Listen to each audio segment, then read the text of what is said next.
এই যে একা একা চলাফেরা করছেন, জীবন নিয়ে শঙ্কায় ভুগেন না কখনো? যে আমার পরিবার সবাই তো, আমি আমার মাকে বলেছি যে দেখো, মানে আমরা যে লড়াই নেমেছি, আমার একটা মনে হয় কি কোনো রাজনীতিবিদের না বাসায় মৃত্যুটা হইতে পারে না, এটা কোনো ভালো মৃত্যু না। যিনি রাজনীতি করেন, যিনি লড়াই করেন, যিনি বিপ্লবী, যিনি সংগ্রামী, তার মৃত্যুটা হবে একটা সংগ্রামের মধ্য দিয়ে, একটা রাজপথে, একটা গ্লোরির মৃত্যু।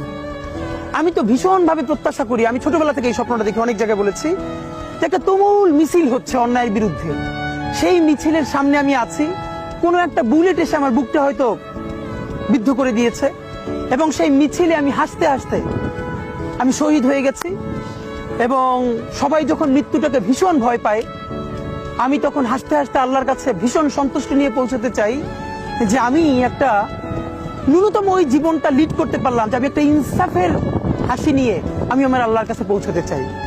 সুতরাং আগামী 50 বছর বাঁচলাম, কোন ইম্প্যাক্ট তৈরি হলো না আমার দিয়ে, দেশের জন্য, রাষ্ট্রের জন্য, উম্মার জন্য, জাতির জন্য।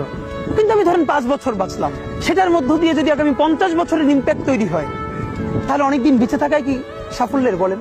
শহীদ প্রেসিডেন্ট জিয়াউর রহমান কয়টা দিন বেঁচেছেন, কিন্তু ভাবেন আজকে পর্যন্ত উনি আমার অনুপ্রেরণা। হাঁটতে হাঁটতে আমার পা ফুলে যায়।